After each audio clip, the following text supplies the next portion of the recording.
கர்த்தருடைய பரிசுத்த நாமத்துக்கு மகிமை உண்டாவதாக. Glory be to the holy name of the Lord.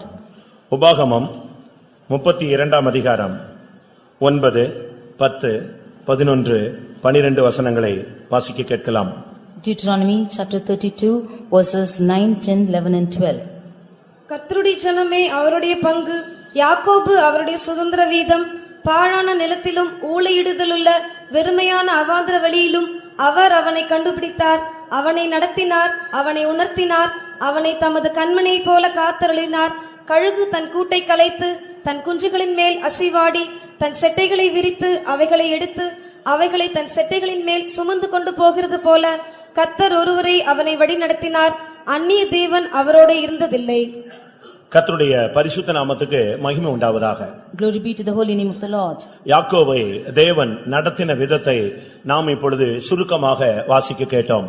We see here in short about the way the Lord led Jacob. கர்த்தருடைய ஜனம் அவருடைய பங்காக இருக்கிறது. The people of God are his inheritance. யாக்கோபு அவருடைய சுதந்திர வீதமாக காணப்படுகிறான். Jacob is the lot of his inheritance. அவனுடைய வாழ்வை குறித்து நாம் சிந்திக்கும் பொழுது When we consider his life, ஒரு வித்தியாசமான ஒரு வாழ்க்கை. it's a different life. அவனுடைய துவக்கம் ஒரு விதத்திலே காணப்பட்டது. His beginning was in an angle. அவனுடைய வளர்ப்பு ஒரு விதத்திலே காணப்பட்டது. His growth was in a different angle. திடீரென்று அவனுடைய வாழ்க்கையின் போக்கு மாறி போய்விட்டது. And suddenly his lifestyle changed. அது அவன் எதிர்பார்க்காத ஒரு சம்பவம். That is a situation which he did not expect. அது அவனுடைய வாழ்க்கையை திருப்பி விட்டு விட்டது.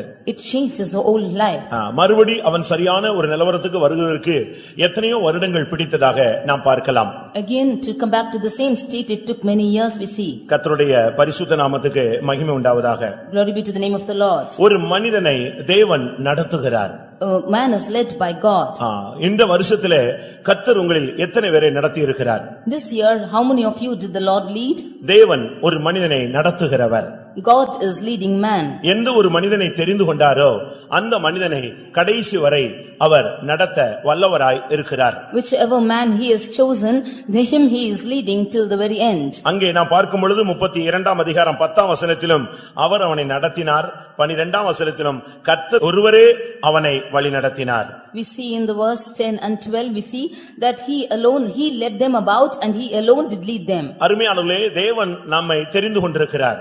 Dear beloved, the Lord has chosen us. அவர் யாரை தெரிந்து கொண்டாரோ அவர்களை கடைசி வரை அவர் நடத்துகிற தேவனாக இருக்கிறார். Whomever he did choose, them will he lead till the last. இந்த வருஷத்தின் கடந்த நாட்களிலே ஆண்டவர் உங்களை நடத்தின விதத்தை எத்தனை பேர் கண்டீர்கள்?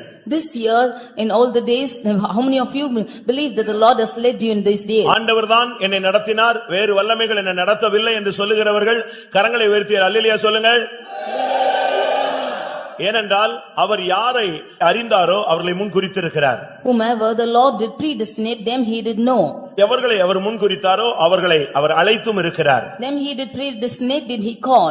எவர்களை அழைத்தாரோ அவர்களை நீதிமான்களாகவும் ஆக்கி இருக்கிறார். Them whom he has called, he has made them righteous. எவர்களை நீதிமான்களாக்கினாரோ அவர்களை மகிமைப்படுத்தியும் இருக்கிறார். Them whom he has made righteous, he has glorified. ஒரு மனிதனுடைய வாழ்க்கையிலே ஒரு துவக்கத்தை உண்டு பண்ணின தேவன் அவனுடைய விசுவாசத்தை அவர் முடிக்கக்கூடியவருமாக இருக்கிறார். The Lord who has begun in man's life, in them he is able to finish their faith also. இந்த உலகத்திலே நீ பிறந்த பொழுது ஒருவேளை இந்த ரட்சிப்பின் அனுபவம் இல்லாத ஒரு குடும்பத்திலே நீங்கள் பிறந்திருக்கலாம். Maybe you were born in a family wherein you were not saved. ஆனால் அந்த நேரத்திலும் கூட உன்னை கர்த்தர் பாதுகாத்தார். But even at that time the Lord preserved you. இந்த ரட்சிப்புக்கு வருகிறதுக்கு முன்பாக எத்தனையோ விதமான பாதைகளிலே நீங்கள் கொண்டு செல்லப்பட்டிருக்கலாம். Before you could come into the salvation, you would have been led through different அவைகளுக்கு paths. மத்தியிலும் கர்த்தர் உங்களை பாதுகாத்தார். Even in the midst of all those, the Lord preserved you. ஏன் நம்மை பாதுகாத்தார், ஏன் நம்மை தப்புவித்தார், ஏன் நம்மை ஒரு வல்லமை நடத்துகிறது என்பது அன்றைக்கு நமக்கு ஒரு புரியாத புதிராக இருந்தது. We did not know in those days why did the Lord lead us, why the Lord delivered us, and why he has been preserving us. ஆனால் இன்றைக்கு தேவன் நம்மை ரட்சித்து நடத்துகிற விதங்களை பார்க்கும் பொழுது ஒரு பெரிய திட்டத்தோடு தான் கர்த்தர் அந்த சூழ்நிலைகளில் நம்மை நடத்தினார், பாதுகாத்தார். Today when we are saved and when he is leading us, we can find out as to why he has led us in those days. கர்த்தருடைய பரிசுத்த நாமத்துக்கு மகிமை உண்டாவதாக. Glory be to the holy name of the Lord. ஒரு மனிதனை குறித்து தேவனுக்கு ஒரு திட்டம் இருக்கிறது. There is a plan concerning every man. ஒவ்வொரு மனிதனை குறித்தும் அவருக்கு ஒரு திட்டம் இருக்கிறது. Concerning every man he has got a plan. அந்த திட்டத்துக்குள் கொண்டு வரப்பட்ட மனிதனை நிச்சயமாக அவர் கடைசி வரை நடத்துகிற தேவனாக இருக்கிறார். இருக்கிறார். He who has brought them into the plan, them will he lead till the very last. எந்த சூழ்நிலையிலும் அவர் அவனை விடுகிறதே இல்லை. In whatever situation, he will never leave him. அதை நம்முடைய தனிப்பட்ட வாழ்க்கையிலே நாம் உணர்ந்திருக்கிறோம். That we have experienced in our personal lives. அநேக நேரங்களில் நம்முடைய வழிகள் மாறி போனது. Many times our ways have changed. அநேக நேரங்களில் நம்முடைய எண்ணங்கள் மாறி போனது. Many times our thoughts have changed. அநேக நேரங்களிலே நாம் தேவ சித்தத்துக்கு மாறாக செயல்பட்டது நமக்கு தெரியும். Many times we know we have gone astray from doing the will of God. ஆனாலும் தேவன் நம்மை விடவில்லை. But the Lord did not leave us. ஏனென்றால் அவர் நம்மேல் கொண்டிருந்த நோக்கமானது அநாதி நோக்கமாக இருந்தது. Because the purpose concerning us was an eternal plan. ஏனென்றால் நாம் ஒரு காலத்திலே புழுதியிலே கிடந்த ஒரு நபர்கள். Because we were once found in the dust. இல்லாவிட்டால் குப்பையிலே கிடந்த ஒரு கூட்டம். We were found in ashes.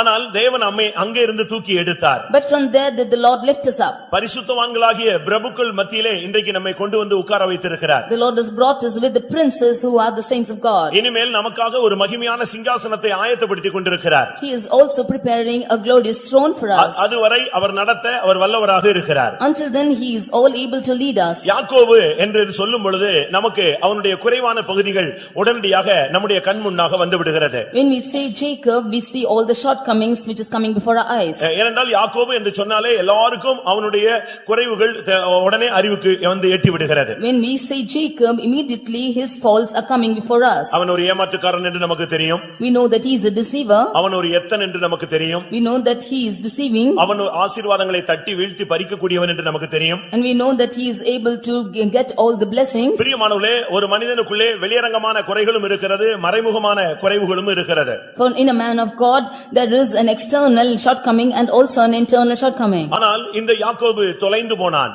But this Jacob decreased. அவனுடைய பெற்றோர்களே அவனை கைவிட்டு விட்டார்கள். And his parents they themselves adopted him. அவனுடைய சொந்த அண்ணனே அவனை பகைத்தான். His own brother, he hated him. தாயும் தகப்பனுக்கும் அவனுக்கு உதவி செய்ய கூடாமல் போயிற்று. He could not help both his father and mother. அப்படி ஒரு நிர்பந்தமான சூழ்நிலையிலே தள்ளப்பட்ட பொழுதுதான் கர்த்தர் அவனை ஊளையிடுகிற வனாந்தரத்திலே தேடி கண்டுபிடித்தேன் என்று சொல்லுகிறார். In such a miserable situation did the Lord say that he found him in a howling wilderness. அருமையானவர்களே, நாம் இந்த வருஷங்களிலே இல்லாவிட்டால் நம்முடைய கடந்த கால வாழ்க்கையிலே பல விசைகள் நாம் காணாமல் போன நபர்கள். Dearly beloved, in the past days, in the last year, we at many times have been lost. நாம் நம்முடைய மனதும் மாம்சமும் விரும்பினபடி பல விதங்களிலே நாம் நடந்திருக்கலாம். We have walked according to our thoughts and our mind and have gone in our own way. அவனுடைய தாய் அவனை தேடி வரவே இல்லை. Her mother did not come following him. அவனுடைய தகப்பன் அவனை தேடி வரவே இல்லை. His father did not come to see him. அவனுடைய உடன்பிறந்த சகோதரன் அவனை தேடி வரவே இல்லை. His co-brother did not come to see him. ஆனால் அந்த வனாந்தரத்திலே, அந்த பாலான இடத்திலே, அந்த அவாந்தர வெளியிலே ஆண்டவர் அவனை தேடி கண்டுபிடித்தார். But in the desert land, in the waste howling wilderness, did the Lord find him. உன்னுடைய வாழ்வின் உயர்வுக்கு உன்னுடைய பெற்றோர் காரணம் அல்ல. The exalting of your life, your parents are not your உன்னுடைய reason. வாழ்வின் முன்னேற்றத்துக்கு உன்னுடைய சகோதரர்கள் காரணம் அல்ல. For you to progress in your life, your brother is not a reason. தேவன் ஒருவரே அவருக்கு காரணமாய் இருக்கிறார். God alone is the reason. அப்படி விசுவாசிக்கிறவர்கள் எத்தனை பேர் கரங்களை உயர்த்தி அல்லேலூயா சொல்லுங்க. ஏனென்றால் அங்கே தாய் அவனை தேடி கடைசி வரை வரவே இல்லை. அவள் மரித்தே போய்விட்டாள், அப்படியே போய்விட்டாள். Because his mother did not come to seek him, she died like that itself. உன் தாயும் உன் தகப்பனும் உன்னை கைவிட்ட பொழுது கர்த்தர் உன்னை சேர்த்துக் கொண்டார். When your father and mother forsake you, the Lord will gather you to him. எல்லாரும் அவனை விட்டு விலகின பொழுது அந்த அவாந்தர வெளியிலே ஒரு அனாதையை போல, தாய் தகப்பன் இருந்தும் இல்லாதவனை போல அவன் அனாதையாக நிர்கதியாக ஒரு இரவிலே ஒரு நடு நிசியிலே ஆண்டவருடைய சமூகத்திலே கிடந்தான். In that desert land, in the waste howling wilderness, he having his father and mother, he was found as an orphan and crying out there in that wilderness. அவனை சுற்றி நரிகள் ஊளையிட்டது. Above him all the things were அது ஒரு howling. பாலான நிலமாக காணப்பட்டது. It was found as a waste howling wilderness. அது ஒரு வெறுமையான அவாந்தர நிலமாக இருந்தது. It was found as a desert land. அந்த இடத்திலே யாரும் இல்லாத நேரத்திலே அந்த இரவில் கர்த்தர் அவனுக்கு தரிசனமானார். In that place where nobody was abiding, God appeared to him in a vision. அருமையான தேவனுடைய பிள்ளையே, ஒரு விசை கண்ணை மூடி கர்த்தர் இந்த வருஷத்திலே உன்னை நடத்தினதை நீ சிந்தித்து பார்க்க வேண்டிய நேரம் இதுதான். Dear children of God, it's for a second you should close your eyes and think of the ways the Lord has led you this year. மனிதர்கள் கைவிட்ட நேரம் உனக்கு தெரியும். You know the times when men forsook you. உன் குடும்பம் உன்னை கைவிட்ட நேரம் உனக்கு தெரியும். You know the times when your family உன் forsook you. சமுதாயம் உன்னை கைவிட்ட நேரம் உனக்கு தெரியும். You know when your society forsook you. உன்னுடைய நண்பர்கள் உன்னை விட்டு விலகி போனது உனக்கு தெரியும். You know the times when your friends forsook you. எல்லாம் இருந்தும் உனக்கு உதவி செய்ய கூடாத ஒரு சூழ்நிலையிலே அவர்களும் தள்ளப்பட்டு விட்டார்கள். Having all things they could not come and help you, they were pushed out in that situation. ஆனால் இந்த நேரத்திலே அவனை அழைத்த தேவன் அவனை விட்டு விலகவே இல்லை. But at this instant, the Lord who called him did not depart from him. கொஞ்சம் விட்டால் நரிகள் அவனை பீறி போட்டு விடும். If he had been left alone, all the animals would have come and tore அந்த him out. தனிமையிலே அந்த அவாந்தர வெளியிலே கர்த்தர் அவனோடு கூட இருந்தார். In that desert land, the Lord was with him. அந்த இடத்திலே அவனை கண்டுபிடித்தேன் என்று அவர் சொல்லுகிறார். In that place, the Lord found him. நீ எங்கேயோ போய் கொண்டிருந்த ஒரு நபர், You were going astray to another நீ place. எங்கேயோ கிடந்த ஒரு நபர். You were found in somewhere. நாம் ஒவ்வொருவரும் அப்படித்தான் கிடந்தோம் பிரியமானவர்களே. We all were found like this alone. ஆனால் காணாமல் போன நம்மை அவர் தேடி வந்தார். But we who were not found, the Lord seeked மனிதர்கள் us. தேடாத நம்மை அவர் தேடி வந்தார். The man who did not seek for us, the Lord came seeking for நண்பர்கள் us. குடும்பம் தேடாத நம்மை அவர் தேடி வந்தார். When our family and friends did not seek for us, the Lord sought us. தேவன் தம்முடைய கண்களிலே நம்மை கண்டுபிடித்தார். And by his eye, the Lord had found us. உங்களில் எத்தனை பேருக்கு அப்படி சொல்ல முடியும் பிரியமானவர்களே? How many of you, dear beloved, can say நான் this? அவாந்தர வெளியிலே கிடந்த ஒரு மனிதன். I was a man found in the desert land. உங்களுடைய கடந்த கால வாழ்க்கையை நீங்கள் ஒரு விஷயம் திரும்பி பாருங்கள். Just turn back and see your life. பாவத்திலே, In the sun, அக்கிரமத்திலே, and in your wickedness, அநியாயத்திலே, and in all your சாபத்திலே, in the curse, விக்கிரகத்திலே, in idolatry, வறுமையிலும் தரித்திரத்திலும், and in poverty, கடன் பாரங்களிலும், and in length, கைவிடப்பட்ட சூழ்நிலையிலும், and in the times when you were forsaken. அந்த நேரங்களிலே உன்னை தேடி கண்டுபிடித்து உனக்கு ஆறுதல் அளித்தது யார்? At these times when whom did come and seek for you and give you counsel? ஒரு காலத்திலே குணசாலியாக கூடாரவாசியாக இருந்தது உண்மை.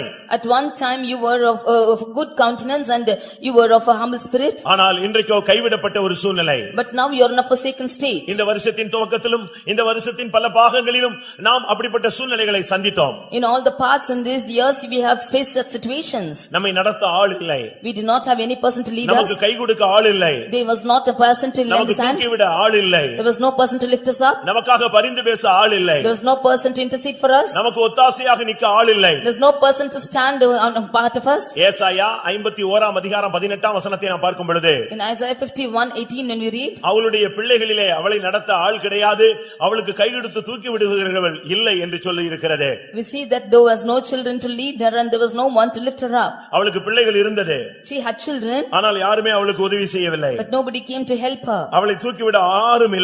And there was nobody to bring her up. எத்தனையோ பிள்ளைகளை வளர்த்தாள், ஆனால் ஒருவரும் அவளுக்கு கை கொடுக்கவில்லை. She grew up many children, but nobody gave hand to her. அதுபோல்தான் இவனுக்கு நடந்தது. அவனுக்கு தாய் உண்டு, தகப்பன் உண்டு, சகோதரன் உண்டு, ஆனால் கை கொடுக்க ஆள் இல்லை. That thing happened to him and he had a mother, father and brother, but nobody gave hands to him. ஆனால் என்ன நடந்தது? But what happened? கர்த்தர் அவனோடு கூட இருந்தார். The Lord was with him. கர்த்தர் அவனோடு கூட வந்து கொண்டே இருந்தார். The Lord was coming with him. அவனை எந்த வல்லமையும் தொட்டுவிடக் கூடாது. No animal should endanger him. அந்த வனாந்தரத்திலே அவன் திகைத்து போய் விடக்கூடாது. In that desert he should not be often. அந்த வனாந்தரத்திலே அவன் அவாந்தர வெளியிலே அவன் தவறான முடிவெடுத்து விடக்கூடாது. In that waste howling wilderness he should not take a wrong decision. அந்த நரிகளின் ஊளையை கேட்டு அவன் பயந்து போய் விடக்கூடாது. Hearing the noise of the fox he should not be frightened. அவன் கண்ணீர் விட்டு விடக்கூடாது. He should not cry. அவன் பின்வாரி விடக்கூடாது. He should not backslide. அவன் தன்னை விட்டு தூரம் போய் விடக்கூடாது. Shedding tears he should not go back. சத்துருவின் கையிலே சிக்கி விடக்கூடாது. He should not be caught in the hands of the enemies. யாக்கோபு அவனுடைய சரித்திரம் முடிந்து விடக்கூடாது. The history of Jacob should not be finished. ஆனபடியால் அவனை தேவன் நடத்தும்படியாக அவனோடு கூட வந்து கொண்டே இருந்தார். Therefore to lead him the Lord came with him. அதனால தான் சொல்லி இருக்கிறது, அந்நிய தெய்வங்கள் அவனோடு கூட இருந்ததில்லை, கர்த்தர் ஒருவரே அவனை வழிநடத்தினார். Therefore it is said that alien gods were not leading him, but Lord alone did lead him. வேறு எந்த வல்லமையும் அவனோடு கூட இருந்து அவனை சேதப்படுத்த தேவன் அனுமதிக்கவே இல்லை. No power was him to come and danger him. பிரியமானவர்களே, உங்களில் எத்தனை பேர் கர்த்தர் ஒருவர்தான் என்னை நடத்தினார் என்று சொல்ல முடியும்? Dear beloved, how many of you can say that the Lord alone did lead me? அவன் யாக்கோபு குறித்து ஆண்டவர் சொல்கிறார், கர்த்தர் ஒருவரே அவனை நடத்தினார். About Jacob the Lord says that Lord alone did lead him. இந்த வருஷத்திலே கர்த்தர் உங்களை எந்த விதங்களிலே நடத்தினார்? This year how did the Lord lead you? கர்த்தர் நடத்தின பாதைகள் உங்களுக்கு எப்படி இருந்தது? How was the path that the Lord led you? எந்தெந்த சூழ்நிலைகளில் உங்களை நடத்தினார்? In what situations did the Lord lead இவைகளை you? நீங்கள் வேத வசனத்தின் வெளிச்சத்திலே விளங்கும் பொழுது கர்த்தர் உன்னை நடத்தினார் என்பதற்கு நீ திடசாட்சியான ஒரு நபராக மாறிவிடுவாய். When we see this in the angle of the word of God, then we can see when you will be a right testimony. Eliezer ஆபிரகாமோடு உடன்படிக்கை பண்ணிக்கொண்டு அவன் புறப்பட்டு வருகிறான். Eliezer made a covenant with Abraham and he started. அவனுக்கு எங்க போக வேண்டும் என்று தெரியாது. He did not know where to go. ஒரு குறிக்கப்பட்ட இடத்தை அவன் அனலைஸ் பண்ணி வந்து நின்று விட்டான். He analyzed the place where he was told to go and he came and stood. என்ன செய்வது, What to do? யாரிடம் பேசுவது, Whom to go and speak? யாரை தெரிந்தெடுப்பது, Whom to choose? தேவன் எதை தெரிந்தெடுக்கிறார், Whom did the Lord choose? தேவனுடைய திட்டம் என்ன? What is the plan of ஒரு God? திகைப்பான ஒரு சூழ்நிலையிலே அவன் தள்ளப்பட்டு விட்டான். In such a critical situation he was put down. எவ்வளவோ தூரம் பயணமாகி வந்து விட்டது.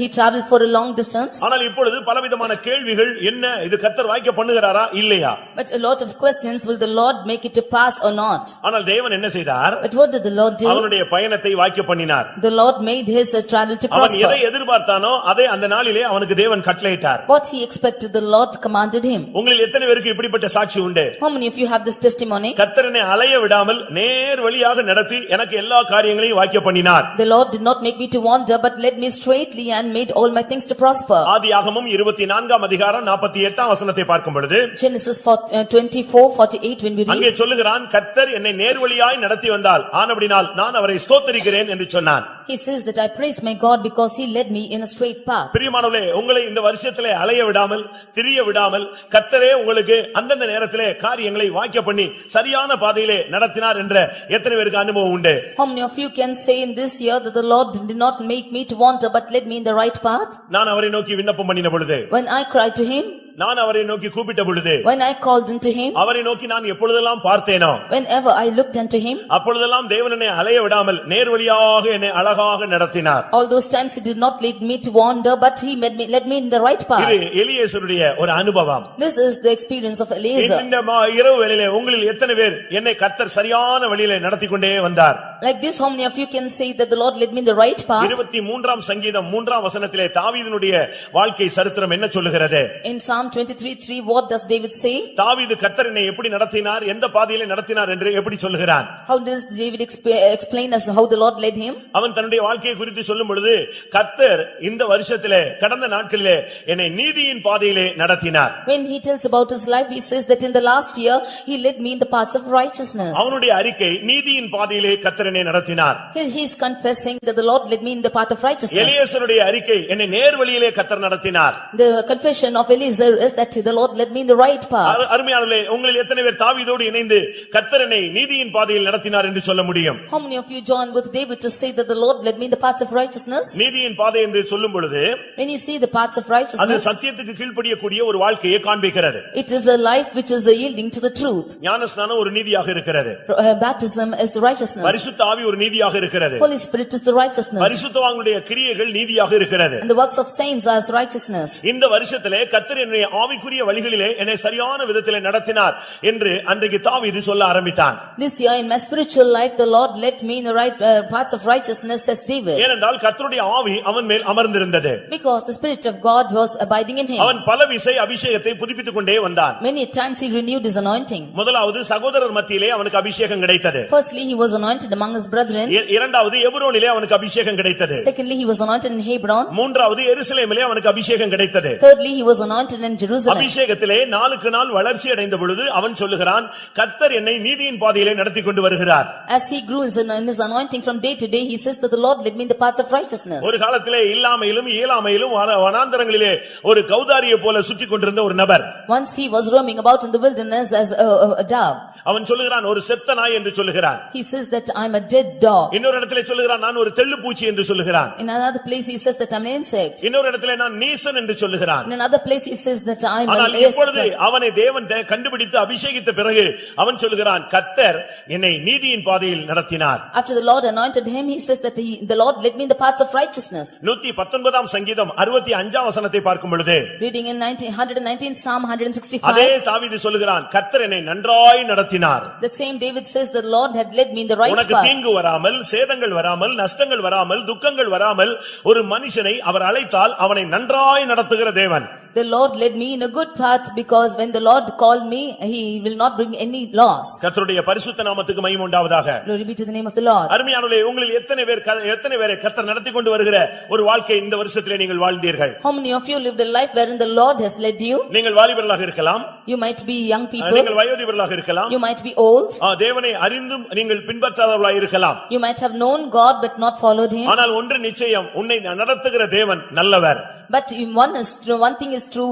The Lord who is leading you is good. உன்னை நடத்துகிற தேவன் வல்லமையுள்ள தேவன். The Lord who is leading you is powerful. உன்னை நடத்துகிற தேவன் ஆசீர்வதிக்கக்கூடிய தேவன். The Lord who is leading you is able to bless you. 107 சங்கீதம் 7 வசனத்திலே அதே தாவீது சொல்கிறான், அவர் எனக்கு நான் தாபரிக்கும் ஊர் போய் சேர எனக்கு அவர் செம்மையான வழியிலே என்னை அவர் நடத்துகிறார். He's the same David says that he is able to lead me in the right path that they might go to the city of habitation. பிரியமானவர்களே, தாபரிக்கும் ஊர் போய் சேரும்படியாக அவனை சரியான வழியிலே செம்மையான வழியிலே அவர் நடத்தினார் என்று சொல்லி இருக்கிறது. He is leading in the right way that he might go to the city of habitation. ஆவிக்குரிய ஜீவியத்திலே நாம் ஒவ்வொரு நாளும் ஒவ்வொரு ஸ்டெப்புக்கு நாம் போய் கொண்டே இருக்க வேண்டும். In our spiritual life we should go every day to a step above. எடுத்துக்கொள்ளப்படக்கூடியவன் போக வேண்டிய 4 இடங்கள் இருக்கிறது. There is for a spiritual man of God he has 4 places to go to. ஆவிக்குரியவன் சில இடங்களுக்கு போக வேண்டும். For a spiritual man he has to go to a certain place. இயேசு கிறிஸ்து இந்த உலகத்திலே 40 இடங்களுக்கு பயணமானார். For Jesus Christ traveled for 40 days in this earth. அதுபோல பிரியமானவர்களே, நாமும் கூட நம்முடைய ஓட்டத்தை ஜெயமாய் முடிக்கும் வரை பல இடங்களிலே ஆவிக்குரிய அனுபவங்களுக்கு நாம் போக வேண்டியிருக்கிறது. Even until we finish our race we should have to go in a spiritual angle to different places. அதனால தான் அவன் சொல்கிறான், தாபரிக்கும் ஊர் போய் சேர என்னை அவர் செம்மையான வழியிலே அவர் நடத்தினார். He therefore says that he led me in the right way that we might go to the city of habitation. இஸ்ரவேலர்களை கர்த்தர் எப்படி நடத்தினார்? How did the Lord lead the children of Israel? யாத்திராகமம் 15ஆம் அதிகாரம் 13ஆம் வசனத்திலே பார்க்கும் பொழுது, In Exodus 15:13 when we read, அவர்களை பரிசுத்த ஸ்தலத்துக்கு நேராக நடத்தினார். he led them to his holy habitation. அடிமைத்தனத்திலிருந்து பாவத்திலிருந்து அவர்களை விடுவித்து அவர்களை பரிசுத்த ஸ்தலத்துக்கு நேராக நடத்துகிறார். He delivered them from sin and bondage and led them to the holy habitation. இந்த வருஷத்திலே எத்தனை பேர் பாவத்திலிருந்து பரிசுத்தத்தை நோக்கி தேவனால் நடத்தப்பட்டீர்கள்? How many of you have been delivered from sin and have led through the holiness in this year? உம்முடைய கிருபையினால் அவர்களை அழைத்து வந்தீர். By his grace I have called them. உம்முடைய பரிசுத்த வாசஸ்தலத்துக்கு நேராக அவர்களை நீ நடத்தினீர். And you have guided them to the holy habitation. பிரியமானவர்களே, உங்களில் எத்தனை பேர் ஆவிக்குரிய ஜீவியத்திலே ஒரு முன்னேற்றத்தை இந்த வருஷத்திலே தேவனுடைய நடத்துதல் மூலமாக நீங்கள் பெற்றிருக்கிறீர்கள்? Dearly beloved, how many of you have got the leading of the Lord and you have been led this year? அவனை தேவன் நடத்தினார். Him did the Lord lead. வேற வல்லமைகள் அவனை நடத்தவில்லை. No other strange paths led him. பிரியமான தேவனுடைய ஜனமே, கடந்த நாட்களிலே அந்நிய வல்லமை உன்னை நடத்தி இருந்தால் உன்னுடைய முடிவு என்ன ஆயிருக்கும்? Beloved people of God, if strange powers did lead us, what will be our end? அவன் எங்கே உன்னை நடத்தி இருப்பான்? Where will he lead you? அவன் உன்னை விழுகைக்கு நடத்தி இருப்பான். He will be leading you to fall. மரணத்துக்கு நடத்தி இருப்பான். He will be leading you to death. உன்னை அழிவுக்கு நடத்தி இருப்பான். He will lead you to destruction. உன்னை நிர்மூலமாக்கும் வழிக்கு நடத்தி இருப்பான். He will lead you to the place where you are left alone. ஆனால் அந்த அவாந்தர வழியிலே உன்னை கண்டுபிடித்த தேவன் உன்னை நன்றாய் நடத்தினார். But the Lord whom has chosen you led you in a good path. உனக்கு விரோதமாய் எத்தனையோ சத்துருக்கள், You have many enemies before you எத்தனையோ மனிதர்கள், and many people rose against you. ஆனால் எல்லாவற்றுக்கும் கர்த்தர் விலக்கி உன்னை ஆதரித்து நடத்தினார். But the Lord delivered you from all and he has led you in the right way. இரண்டாம் நாளாகமம் 32ஆம் அதிகாரத்திலே நான் பார்க்கும் பொழுது, In 2 Chronicles chapter 33, 32ஆம் அதிகாரத்தை பார்க்கும் பொழுது chapter 32, 22ஆம் வசனத்திலே அங்க என்ன சொல்லுகிறார்? verse 22, what we see? சனகரிப்பின் கைக்கு அசிரியனுடைய ராஜாவாகிய சனபரின் கைக்கு கர்த்தர் என்னை தப்புவித்தார். The Lord has delivered me from the hand of Sennacherib the king of மற்ற Assyria. எல்லாருடைய கைகளுக்கும் நீங்களாக்கி என்னை ரட்சித்தார். He delivered me from all other hands and he saved me. சுற்றுப்புறத்தாருக்கு விலக்கி ஆதரித்து கர்த்தர் என்னை நடத்தினீர். From all the other people are on other side, the Lord delivered me. நீ விழுவாய் என்று சத்துரு எதிர்பார்த்தான்.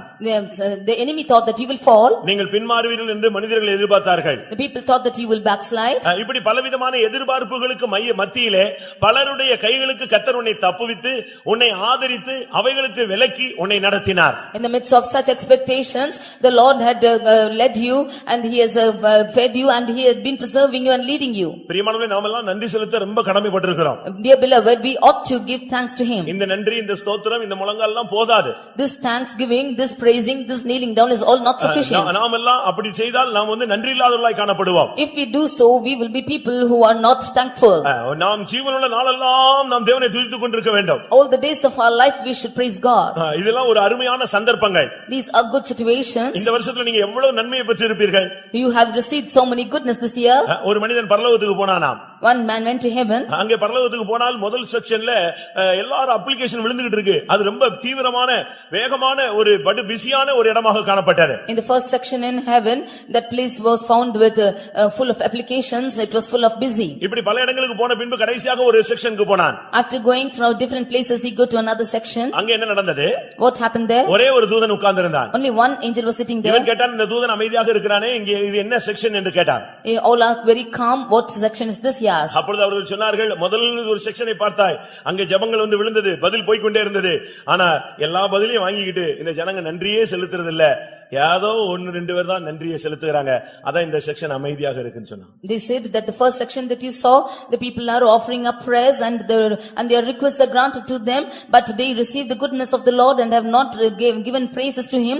Therefore this place is lonely like this. 10 குஷ்டரோகிகள் சுஸ்தமாக்கப்பட்டார்கள். 10 lepers were healed. ஒரே ஒரு மனிதன் திரும்பி வந்து நன்றி செலுத்தினான். Only one came back and gave thanks. அதுவும் அந்நியனாக இருந்தான். And he was a strange person. பாருங்க, புதிய ஜனங்கள் அந்நிய ஜனங்கள் இன்றைக்கு கர்த்தரை நன்றாக துதிக்கிறார்கள். ஆனால் சொந்த ஜனங்கள் தேவனை துதிப்பது மிகவும் குறைவாக தென்படுகிறது. We see alien people and strangers are they praising God, but his own people are not praising him. இந்த ஜனத்தை அவர் எப்படி நடத்தினார்? How did he lead these people? ஏசாயா 63:12 பார்க்கும் பொழுது, In Isaiah 62:12 when we see, அவர் மகிமையின் புயத்தினால் அவர்களை நடத்தினார். he led them by his glorious hand. அந்த ஜனத்துக்காக தம்முடைய மகிமையின் புயத்தை வெளிப்படுத்தி மகிமையான காரியங்களை செய்துதான் அவர்களை நடத்தி கொண்டு வந்தார்.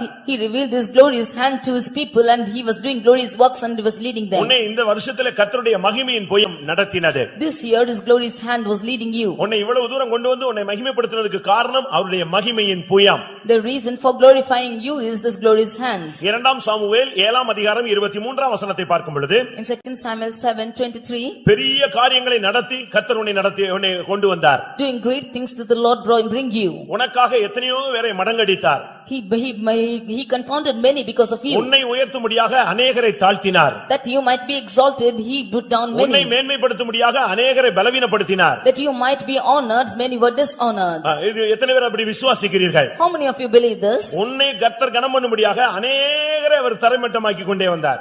In order to honor you, the Lord had dishonored many of them. இஸ்ரவேல் ஜனங்களுக்கு கானானை கொடுக்கும்படியாக கானானின் குடிகளை அவர் துரத்தினார். In order to give the land of Canaan to the children of Israel, the Lord chased away all the inheritance of them. புறஜாதிகள் மத்தியிலே, சத்துருக்கள் மத்தியிலே உன் தலையை உயர்த்தும்படியாக அநேகரை அவர் கீழ்ப்படுத்தினார். In the midst of the enemies, that your head might be lifted up, he confounded many. அந்த வருஷத்திலே கர்த்தர் உனக்காக பெரிய காரியங்களை நடத்தி இருக்கிறார். This year the Lord had done great things for உன்னுடைய you. பலத்தினாலே, உன்னுடைய பராக்கிரமத்தினாலே முடியாததை கர்த்தர் உனக்காக நடத்தினார். Not by your effort and that you might do anything, the Lord had done great things for you. யாத்திராகமம் 15:13 பார்க்கும் பொழுது, Exodus 13:13 when we read, உமது பலத்தினால் அவர்களை நடத்தினீர். by your hands did you lead them. ஆண்டவருடைய பலன்தான் உன்னை நடத்தி, பலவீனமான நேரங்களிலே உன்னை பலப்படுத்தி, உன்னை இம்மட்டுமாய் இந்த பயணத்திலே, விசுவாச பயணத்திலே, கானான் பயணத்திலே உன்னை கொண்டு வந்திருக்கிறார். By the strength of the Lord he has led you all these days in the path of faith and has led you hitherto. கர்த்தருடைய பரிசுத்த நாமத்துக்கு மகிமை உண்டாவதாக. Glory be to the name of the Lord. பிரியமானவே, எதற்காக கர்த்தர் நம்மை இப்படி கொண்டு வந்து கொண்டிருக்கிறார்? Dear beloved, for what purpose did the Lord lead us like this? ஒன்று, சில பாதைகளிலே நம்மை நடத்தும்போது நமக்கு கஷ்டமாக இருக்கிறது. Sometimes when we forget certain things, it is difficult for us. சில பாதைகளிலே நம்மை நடத்தும்போது நாம் துக்கப்படுகிறோம். Some paths when we are led, we are grieved. இந்த வருஷத்திலே உங்களை சிலரை சில விதங்களிலே நடத்தி இருப்பார். In some paths the Lord would have led you, some of you in this year. நீங்க ஒருவேளை இதுவரைக்கும் நம்ம கேட்டது மாதிரி நம்ம நடத்தலையே, நம்முடைய வாழ்க்கையில பிரச்சனையே, போராட்டமே, கலக்கமே இன்னும் அப்படி நீடிக்கிறதே என்கிற ஒரு கேள்வி உங்களுக்குள்ள எழும்பலாம். அதற்கும் பதில் தேவன் கொடுக்கிறார். There might be a question in your life, the things and my problems are prolonging till now, and the Lord is answering you now. எல்லாரையும் ஒரே விதத்தில் அவர் நடத்துகிறது இல்ல. No, the Lord is not leading everybody in the same path. உங்கள் மேல் உள்ள அழைப்புக்கு ஏற்றவனமாய் நடத்துகிறார். According to your calling, he is leading you. உங்களுக்கு மகிமையிலே உள்ளதான அந்த பிரதிபலனுக்கு ஏற்றவனமாய் உங்களை நடத்துகிறார். As a glorious God, for the reward that you are going to receive, he is leading you. உங்க சிரசிலே ஊற்றப்பட்டிருக்கிற அபிஷேகத்துக்கு ஏற்றவனமாய் உங்களை நடத்துகிறார். According to the anointing which is poured upon your head, he is leading you. உன்னுடைய அழைப்புக்கு ஏற்றவனமாய் நடத்துகிறார். One thing is leading you according to your calling. உன்னுடைய அபிஷேகத்துக்கு ஏற்றவனமாய் நடத்துகிறார். Nextly, he is leading you according to your anointing. உனக்கு மகிமையிலே வைத்திருக்கிற அந்த மேன்மையான இடத்துக்காக உன்னை பல விதங்களிலே நடத்துகிறார். For the glorious place which is kept for you, he is leading you in different paths. சில இடங்களிலே நீங்கள் சிறுமைப்படுத்தப்பட்டீர்கள். In some paths you were humiliated. எதற்கு இந்த பாதை இந்த வருஷத்திலே அனுமதிக்கப்பட்டது? Why did the Lord admit such path this year? கர்த்தர் நடத்துகிறார் என்று சொல்லுகிறார்களே, ஏன் இந்த பாதையிலே என்ன நடத்தினார்? Why, when they say the Lord is leading, why should he lead me in such a path? உபாகமம் 8 நாம் பார்க்கும் பொழுது, In Deuteronomy 8 chapter when we read, 2 நாம் பார்க்கும் பொழுது, verse 2, 40 வருஷம் அளவும் வனாந்தரத்திலே நடத்தி வந்த எல்லா வழியையும் நினைத்துப் பார். you remember all the days that the Lord led you these 40 years in the wilderness. எதற்காக அப்படி நடத்தினார்? For what did he lead நீ you? தேவனுடைய கட்டளைகளை கைக்கொள்வாயோ இல்லையோ என்று அறியும்படி. To know whether you would keep his commandments or no. உன் இருதயத்தின் நிலையை நீ அறியும்படிக்க.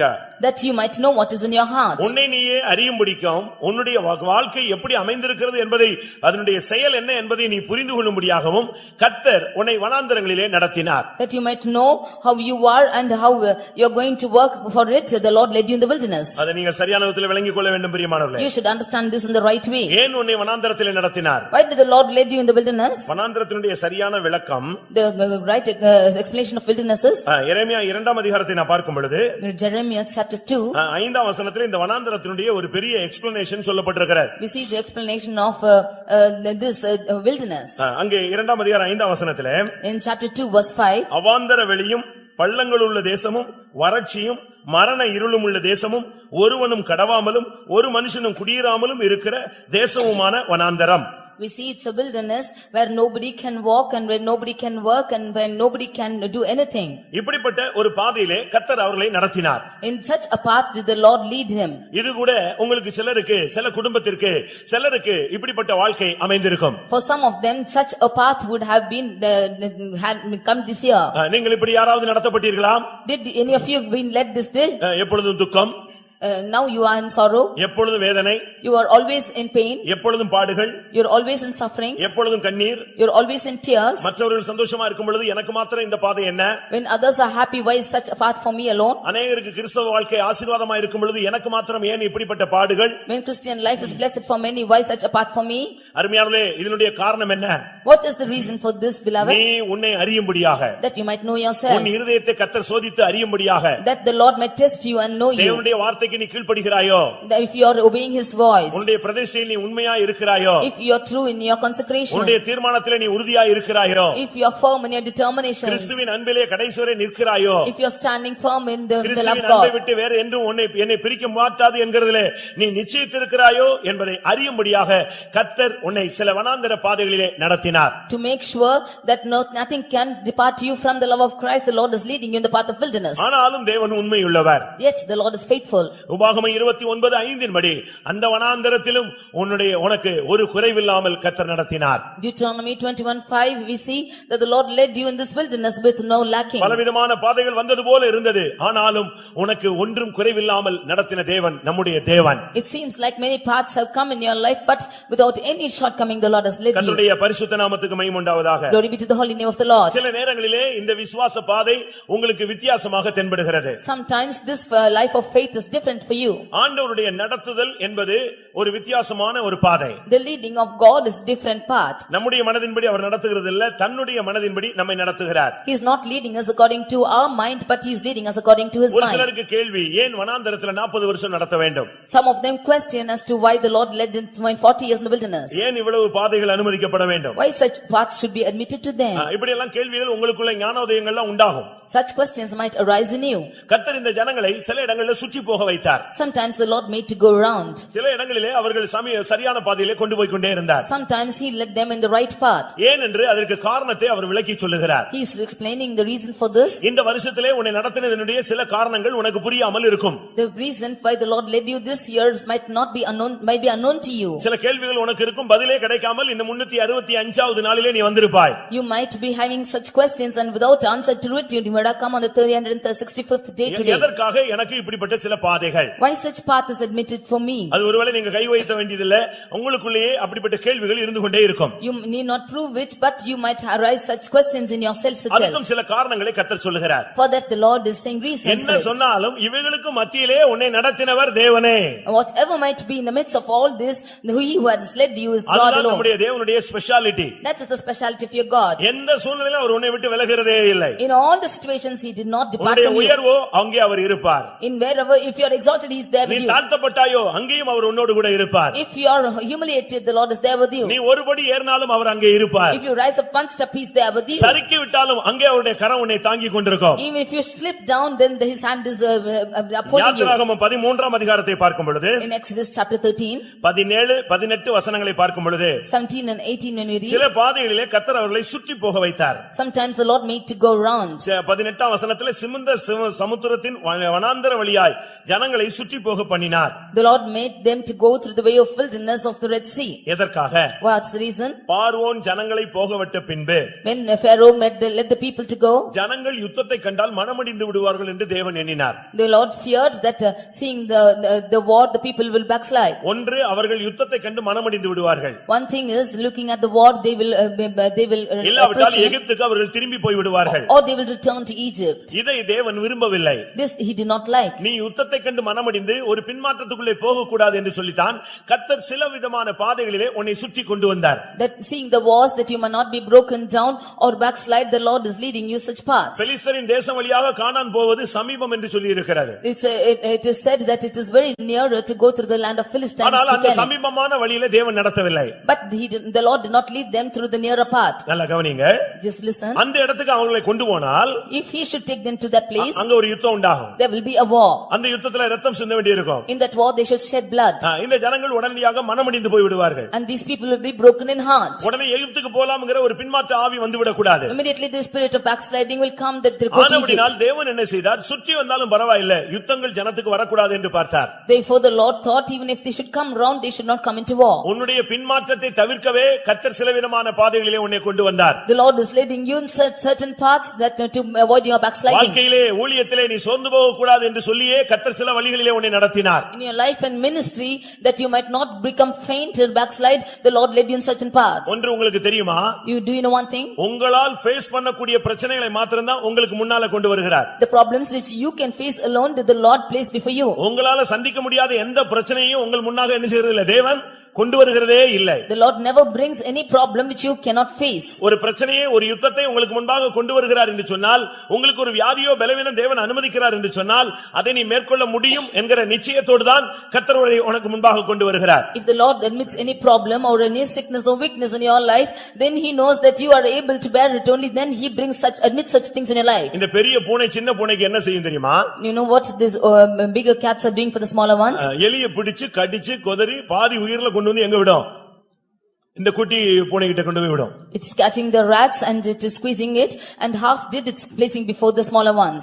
அது அதனுடைய பலன் எல்லாம் எடுத்துட்டு இங்க கொண்டு வந்து விட்டு இதை வேட்டையாட அனுமதிக்கும். It will take it carefully, come and bring and place before the kids. அதுபோல தான் உனக்கு விரோதமான வியாதி, பலவீனம், பிசாசு, செய்வினை இவைகளை எல்லாம் தலையை நசுக்கி தான் உனக்கு முன்னால கர்த்தர் கொண்டு வந்து போடுகிறார். That is what the weakness and sickness and all the afflictions of Satan, the Lord is crushing it and bringing it before you and placing it. சிலருக்கு இந்த பாதை வித்தியாசமாக காணப்படுகிறது. Some of them this path is different. புலம்பல் 3ஆம் அதிகாரம் 2ஆம் வசனத்தை பார்க்கும் பொழுது, In Lamentations 3 verse 5, verse 2, verse 2. புலம்பல் 3:2 சொல்லுகிறார், அவர் என்னை இருளில் நடத்தி கொண்டு வந்தார். In Lamentations 3:2 we see that the Lord led me in the darkness. சில நேரங்களில் இந்த வருஷத்துல உன்னை இருளிலே கர்த்தர் கொண்டு போய் இருப்பார். Sometimes the Lord would have led you in the paths of darkness. ஆனால் நீ என்ன சொல்ல வேண்டும்? But what you should say, நான் இருளிலே உட்கார்ந்திருந்தாலும் கர்த்தர் எனக்கு வெளிச்சமாய் இருப்பார். though I walk through the darkness, the Lord will be my light. நான் விழுந்தாலும் எழுந்திருப்பேன், என் சத்துருவே எனக்கு விரோதமாய் சந்தோஷப்படாதே என்று நீ சொல்லி இருக்க வேண்டும். Even if I should fall, then I will be lifting up,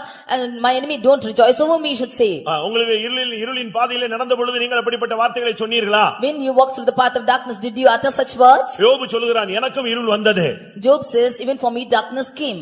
அவர் அருளிய வெளிச்சத்தினால் நான் அந்த இருளை கடந்து போனேன். By his light I crossed this darkness. எரேமியா 2ஆம் அதிகாரம் 17ஆம் வசனத்தை பார்க்கும் பொழுது, In Jeremiah 2:13 when we read, அங்கே கர்த்தர் என்னை நடத்தினார், ஆனால் நானோ விலகி போனேன், ஆனபடியால் எனக்கு பல காரியங்கள் நேரிட்டது என்று ஒரு மனிதன் சொல்லுகிறான். A man of God says that the Lord led me, but I departed, and therefore many things came to இந்த me. வருஷத்துல கர்த்தர் உன்னை நடத்தினார், ஆனால் நீயோ விலகி போனாய், ஆனபடியால் உனக்கு பல காரியங்கள் நேரிட்டு விட்டது. This year the Lord led you, but you departed from him, therefore many things came your way. கர்த்தருடைய பரிசுத்த நாமத்துக்கு மகிமை உண்டாவதாக. Glory be to the holy name of the Lord. இந்த கடைசி நேரம் கர்த்தர் உன்னை நடத்தின வழிகளை நீ நினைக்க வேண்டிய நேரம். In this last moments you should consider the times when the Lord has led you. உபாகமம் 8:2 கடைசியின்படி இந்த வருடங்களிலே கர்த்தர் உன்னை நடத்தின வழிகளை நீ நினைத்து பார்ப்பாயாக. In Deuteronomy 22 last verse we see, உபாகமம் 8ஆம் அதிகாரம் 2ஆம் வசனம், 8:8 you should consider the ways that the Lord has led you. உபாகமம் 8:2 பார்க்கும் பொழுது, In 8:2 when we see, அங்க என்ன சொல்லப்பட்டிருக்கிறது? what is told here, கர்த்தர் உன்னை கடந்த வருடங்களில் நடத்தின வழியை நீ நினைத்து பார்ப்பாயாக. thou shalt remember all the way that the Lord has led you in the last year. நினைத்து பார்த்தால் உன்னால் அழாமல் இருக்க முடியாது. You cannot be without crying if you think and see. நினைத்து பார்த்தால் கண்ணீர் விடாமல் இருக்க முடியாது. If you should consider, you cannot be without shedding நினைத்து tears. பார்த்தால் முழங்கால் போடாமல் இருக்க முடியாது. If you should think and see, you cannot be without நினைத்து kneeling down. பார்த்தால் வாழ்க்கையை சரண்டர் பண்ணாமல் இருக்க முடியாது. If you think and see, you cannot be without surrendering your life. அருமையான தேவன் உன்னை நடத்தினார். Dear Lord, the good Lord had led you. ஆனபடியால் கொஞ்ச நேரம் கழித்து நாம் நேரம் கொடுக்கும் பொழுது அதிசயமாய் நடத்தின தேவனை நாம் துதிக்க வேண்டும். Therefore, when the time is given to you, the Lord who has led you in a different path, you should praise Him. வனாந்தரத்திலே நம்மை நடத்தினவரை துதியுங்கள். You praise God who led you in the path of wilderness. அதிசயமாய் நடத்தி வந்த தேவனை துதியுங்கள். The Lord who led you in the path of His இந்த தேவன் மரண பரியந்தம் நம்மை நடத்துவார். This Lord will lead us till the end. ஆனபடியால் நீங்கள் உங்களுக்கு நேரம் கொடுக்கும் பொழுது நன்றாக தேவனை துதித்து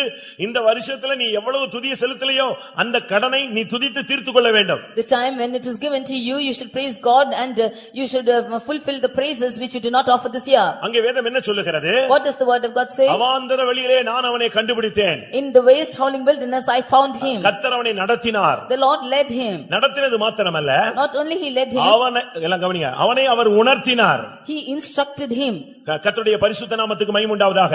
Glory be to the holy name of the Lord. நம்முடைய தேவன் நம்மை நடத்துகிறது மாத்திரமல்ல, நம்மை உணர்த்துகிற தேவனாக இருக்கிறார். The Lord not only leads us, he is also instructing us. ஒரு குழந்தையை நடத்தலாம், ஒரு பெரியவனை அவனை உணர்த்த வேண்டியது அவசியமாக இருக்கிறது. For a child he can be instructed, even for an adult he should be instructed. இந்த வருஷத்திலே கர்த்தர் என்னை நடத்தினார், என்னை உணர்த்தினார் என்று எத்தனை பேருக்கு சொல்ல முடியும்? How many of you can say that the Lord led me and instructed me this year? யாத்திராகமம் 4 அதிகாரம் 15 வசனத்திலே நீ செய்ய வேண்டியதை நான் உனக்கு உணர்த்துவேன். Exodus 4:15 he says that I will instruct you what you should do. இந்த வருஷத்துல நீ என்ன செய்யணுமோ அதை செய்ய வேண்டியதை கர்த்தர் உனக்கு சரியான விதத்தில் விளக்கி சொல்லி கொடுத்தார். The Lord had explained to you and instructed you as to what you should do this year. ஒரு டீச்சர் தன்னுடைய பிள்ளைகளுக்கு சொல்லி கொடுக்கிறது போல, As a teacher would instruct her ஒரு children, தகப்பன் தன் பிள்ளைக்கு ஆலோசனை சொல்லி கொடுப்பது போல, as a father is instructing his நீ செய்ய children, வேண்டியதை கர்த்தர் உனக்கு உணர்த்தினார். what you should do the Lord has instructed you. உபாகமம் 8 அதிகாரம் 3 வசனத்தின்படி, In Deuteronomy 8:3, மனுஷன் அப்பத்தினால் மாத்திரமல்ல தேவனுடைய வார்த்தையினாலும் பிழைப்பான் என்பதை கர்த்தர் உனக்கு இந்த வருஷத்திலே வசனங்கள்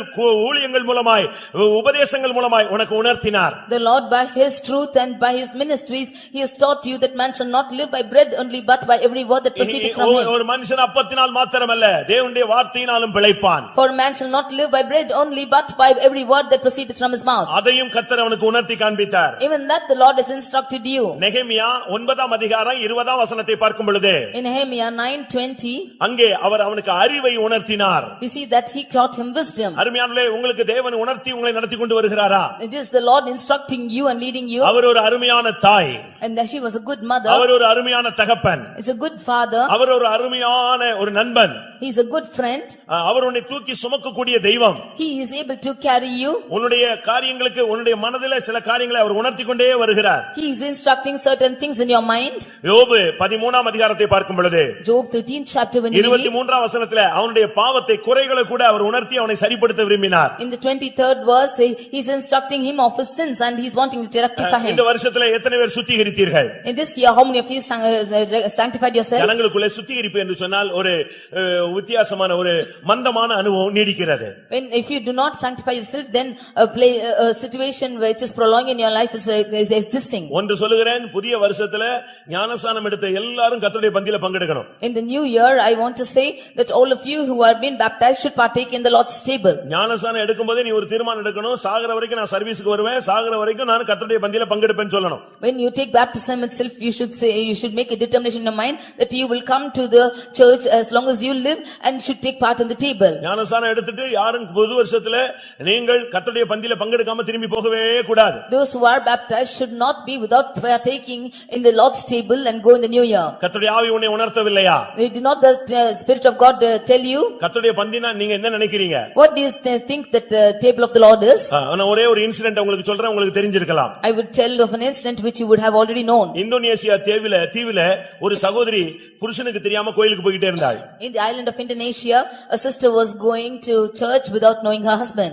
புருஷனுக்கு தெரியாம போய் அவன் ஞானஸ்நானம் எடுத்து விட்டாள். She went and got baptized without her husband's knowledge. ஒரு நாள் அவனுடைய புருஷன் இனிமேல் நீ கோயிலுக்கு ஆராதனைக்கு போக கூடாது என்று சொல்லிவிட்டான். One day husband told that you should not go to this church anymore. அவள் சொன்னால் நான் அடுத்த வாரம் ஒரு வாரம் மட்டும் போயிட்டு வந்துறேன்னு சொன்னார். She said one week, next week alone I will go and come, she said. அவன் சொன்னா அடுத்த வாரத்துல அப்படி என்ன விசேஷம் இருக்குன்னு கேட்டான். What speciality on that day he asked. அடுத்த வாரத்துல கர்த்தருடைய பந்தி சபையில் இருக்குன்னு சொல்லிருக்காங்க. she said that there is the Lord's table next week in the church. அப்படின்னா என்னன்னு கேட்டான். He asked what is it? இயேசு கிறிஸ்துவினுடைய சரீரத்தை பிச்சு கொடுக்கறாங்களாம். They are giving the Lord's body in the church. இயேசுவினுடைய இரத்தத்தை குடிக்க கொடுக்கறாங்களாம். They are giving the blood of Jesus to drink. அது மட்டும் நான் போய் ஷேர் பண்ணிட்டு வந்துறேன்னு சொன்னா. Only that I will partake and come, she said. உடனே அவன் சொன்னா அது எப்படி நடக்கும்னு கேட்டான். How does this happen, he asked. எனக்கு தெரியல சொல்லி இருக்காங்க நான் ஒரு வாரம் மட்டும் போயிட்டு வரேன்னு சொன்னா. She said that they have told I will go this week and come. அவளுக்கு அது வித்தியாசமாக இருந்தது. உடனே அனுப்பி விட்டான். This seemed to be different and he sent her. ஆனா ஒரு condition. But on a condition. அங்க குடுக்குறாங்களே அந்த அப்பம் ரசம் என்னமோ சொன்னீங்க அதை இங்க கொண்டு வரணும்னு சொன்னான். The bread that they give you there, you should bring it back to me. இயேசுவின் சரீரம் சொன்னீல அதை கொண்டு வா. You said that it is the flesh of Jesus and that you should bring here. இயேசுவின் சரீரத்தை நீ கொண்டு வரணும்னு சொன்னான். You should bring the body of Jesus, he said. இவளுக்கு ஒண்ணும் புரியாதனால சரின்னு சொல்லிட்டா. She did not understand it and said okay. அடுத்த வாரம் அவள் போய் அங்க பங்கெடுத்த போது Next week when she went and partook in it, அங்க எல்லாம் வரிசையில உட்கார்ந்தாச்சு. all of them were sitting in the rows. உட்கார்ந்த உடனே அந்த போதகர் அவங்களுக்கு அப்பத்தை எடுத்து ஜெபித்து பங்கிட்டு கொடுத்து கொண்டே வந்தார். As she went and sat there, they took the bread and they parted and they were giving to all. இவளும் அதுல ஒரு ஆளா உட்கார்ந்திருந்தா. She was also seated among them. இவ கிட்ட வந்த பொழுது அந்த அப்பத்துல ஒரு பகுதியை பிச்சு இவ கையில கொடுத்துட்டார். When they came to her, he gave her a bit of bread. வாங்கி பார்த்தா bread. When she got this, it was bread. இத கொண்டு வர சொல்லி புருஷன் சொல்லி இருக்கான். And the husband commanded her to bring it. அதனால அவள் அத புசிக்கல. Therefore she did not eat. ஆனா அதே நேரத்துல பயம் அவளை ஆட்கொள்ள ஆரம்பித்தது. At the same time fear came to rule over her. இது என்னடா இது இயேசுவின் சரீரம் சொன்னாங்க. இங்க இப்ப கொடுத்திருக்கிறது என்னது? ஒரு பிரெட் துண்ட கையில கொடுத்துட்டு ஏமாத்திட்டாங்களே இவளு பயந்து போயிட்டா. They said it's the body of Jesus and but now they have given only a bread and she took and went. நிச்சயமா கொண்டு போனா அடி விழும்.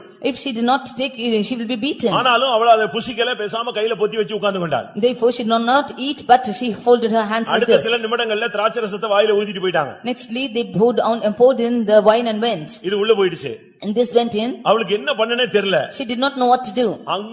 அங்க மூடுனதான் அந்த கையை திறக்கவே இல்ல. ஏன்னா அவளுக்கு ரொம்ப பயம் பிடிச்சிருச்சு. She closed her fist and she did not open her hands and she was filled with fear. ஆராதனை முடிந்து வீட்டுக்கு போனாள். She after the meeting went to home. அவளுடைய புருஷன் அன்னைக்கு வெயிட் பண்ணிட்டே இருந்தான். The husband was waiting for her. என்ன இயேசுவின் சரீரத்தை கொடுத்தாங்களா இங்க வான்னு சொன்னான். What did you get the body of Jesus? Come and see. இவ பயந்து நடுங்கி அவங்கிட்ட போனா. With great fear she went with him to him. அவன் இவ கையில இருக்கிறது ஏதோ கையில வச்சிருக்காங்கறத அவன் புரிந்து கொண்டான்.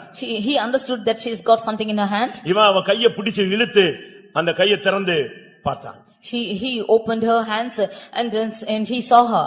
இவளுக்கு பயம். She was filled with fear. ஐயோ இப்ப அந்த பிரெட் மாட்ட போது நமக்கு ஏதாவது பாதிப்பு உண்டாகும். Now after he sees the bread something is going to happen. கையை பிடித்து திறந்த பொழுது After he opened her hands, இந்த கையெல்லாம் பிசுன்னு ரத்தமா இருந்தது. her hands were full of blood. இவளுக்கே பயந்து நடுங்கி விட்டாள். She herself was terrified. கை ஃபுல்லா ரத்தம். Her hands is full of blood. என்ன பண்ணனே இவளுக்கே தெரியல. Now she did not know what to do. கையில நடுவுல பார்த்தா ஒரு கரி துண்டு இருக்கு. In between her hands is found a piece of flesh. ஒரு பச்சை கரி. It is a flesh, a raw flesh. அப்படி பார்த்த உடனே இவளுக்கு பயம் வந்துருச்சு, நடுங்கிட்டா. அவன் இத பார்த்துட்டு இது எப்படி ஒரு கரி துண்ட பச்சை கரியை கொடுப்பான் அப்படின்னு சொல்லி அவனுக்கு சந்தேகம் வந்துருச்சு. When he saw this, he doubted as to how they can give a piece of flesh like this. அவன் சொன்னா இது forgery, இது ஏதோ ஏமாத்து வேலை கொண்டான்னு சொல்லி அதை வாங்கிட்டான். He got this and said they are deceiving you and he got it from her. இவளுக்கு தான் கையவே தன்னால நம்ப முடியல. எப்படி நம்ம பிரெட் தான வாங்கணும், ஒரு சின்ன குட்டி பிரெட் பீஸ் தான கொடுத்தாங்க, இது எப்படி கரியா மாறிடுச்சு? She could not believe with her own eyes. She got the bread only in her hand and how did this become a flesh? அவன் உடனே அதை வாங்கி கொண்டு போய் லேப்ல கொடுத்தான். He took it and went for testing it. அங்கேயே உட்கார்ந்திருந்தான். He sat there. எனக்கு ரிசல்ட் உடனே வேணும், இது என்னன்னு சொல்லுங்க. I want the result now itself. இது என்ன கரின்னு சொல்லுன்னு சொன்னான். You say what meat is this? குறிக்கப்பட்ட நேரத்துக்கு பின்பு லேப்ல ரிப்போர்ட் கொடுத்தாங்க. In a few hours they from the lab they gave the report. அதை வாங்கி பார்த்தான். And he saw it. அதுல ரிப்போர்ட் கொடுத்திருந்தது. The report was 30 வயதிலிருந்து 35 வயதுக்குள்ள இருக்கிற ஒரு ஆணுடைய சரீரத்திலிருந்து சில மணி நேரத்துக்கு முன்பாக பிச்சி எடுத்த ஒரு கரி துண்டுன்னு ரிப்போர்ட் கொடுத்தான். This is the flesh which is taken out from a lad which is of age 30 to 35. Before few minutes this has been taken and given to 30 வயதிலிருந்து 35 வயதுக்குள்ள இருக்கிற ஒரு வாலிபன் ஒரு ஆணுடைய சரீரத்திலிருந்து சில மணி நேரத்துக்கு முன்னாக பிச்சு எடுத்திருக்காங்க இந்த சரீரத்தைன்னு சொன்னான். He is a male from 30 to 35 years. From him his flesh is plucked out and it is given now. சில மணி நேரத்துக்கு முன்னாக பிச்சு எடுத்திருக்காங்கன்னு சொன்னான். It is plucked out even before a few hours. அவன் அப்படியே நடுங்கிட்டான். He terrified like that. அன்றைக்கு அவன் ரட்சிக்கப்பட்டான். He was saved that day. அப்படினா நீங்க புசிக்கிறது ஒரு அப்பம் அல்ல, நீ அப்பம் பார்த்தா அப்பம், ஆனால் இது இயேசுவின் சரீரம். Therefore the bread that you are eating is not the bread only, it's the flesh என்னுடைய of God. மாம்சத்தை புசித்து என்ற இரத்தத்தை பானம் பண்ணுகிறவனுக்கு நித்திய ஜீவன் உண்டு, நான் அவனை கடைசி நாளில் எழுப்புவேன். He who eats of my flesh and drinks of my blood will I give eternal life, and I will raise him on the last day. என்னுடைய மாம்சத்தை புசியாமலும் என் இரத்தத்தை பானம் பண்ணாமலும் இருக்கிறவனுக்கு நித்திய ஜீவன் இல்லை, நான் அவனை கடைசி நாளில் எழுப்ப முடியாது என்று இயேசு யோவான் எழுதின சுவிசேஷம் 6ஆம் அதிகாரத்திலே சொல்லுகிறார். In John's Gospel 6th chapter, Jesus says that he who does not eat of my flesh and drink of my blood will not have partake in the eternal. உன்னுடைய தேவன் உன்னை நன்றாய் நடத்துகிறார், உன்னை உணர்த்துகிறார். Your God is leading you in the right way and is instructing you. 107ஆம் சங்கீதம் 43ஆம் வசனத்தில் அவருடைய கிருபைகளை உணரச் செய்கிறார். 107th Psalm 43rd verse, we see that he is making you to grow in his mercy. ஏசாயா 28ஆம் அதிகாரம் 26ஆம் வசனத்திலே பார்க்கும் பொழுது In Isaiah 28:26 when you see அவனுடைய தேவன் அவனை நன்றாய் போதித்து நன்றாய் உணர்த்தி நன்றாய் நடத்துகிறார். his God is leading him and he is instructing him and leading him in a good way. இந்த வருஷத்திலே கர்த்தர் உன்னை அருமையாய் நடத்தினார், அருமையாய் உணர்த்தினார். The Lord has led you in a good path and he has instructed you in a good கண்மணியை way. போல காத்தருளினார். He has preserved you as the apple of his eye. உன்னை தொடுகிறவன் என் கண்மணியை தொடுகிறான் என்று சொன்னார். He says that he who touches you touches my eye. அப்படியானால் அவர் உனக்கு கொடுத்திருக்கிற ஸ்தானம் என்ன? What is the place that he has given you? சொல்லுங்க. அவர் உனக்கு கொடுத்த ஸ்தானம் என்ன? What is the place he has given to உன்னை you? தொடுகிறவன் என் கண்மணியை தொடுகிறான். உன்னை கண்மணி போலதான் அவர் வைத்திருந்தார். He who touches you touches the apple of my eye. As an apple of an eye, he is preserving you. உன்னை தொட்டவனை நியாயம் தீர்க்காமல் விட்டதில்லை. He who touched you, he did not be உனக்கு without விரோதமாய் judging. எழும்பினவனை கர்த்தர் மடங்கடிக்காமல் விட்டது கிடையாது. He who rose against you, he did not, he condemned உனக்கு him. விரோதமாய் எழும்பினவனை கர்த்தர் தலையை கவிழ்க்க வைத்தார். He who rose against you, him did the Lord make to confound. உனக்கு விரோதமாய் உருவாக்கப்படும் எந்த ஆயுதம் வாய்க்காதே போகும் என்று சொன்னவர் வாய்க்காதே போக பண்ணினார். All the weapons which is rising against you will not prosper was his promise, and he did. எல்லாவற்றுக்கும் மேலாக கர்த்தர் அவனை சுமந்தார். Above all, the Lord did carry him. இந்த வருஷத்துல கர்த்தர் உன்னை சுமந்தார் என்று உனக்கு நிச்சயம் இருக்க வேண்டும். You should have the surety that the Lord did carry எவ்வளவு you. அருமையான தேவன்.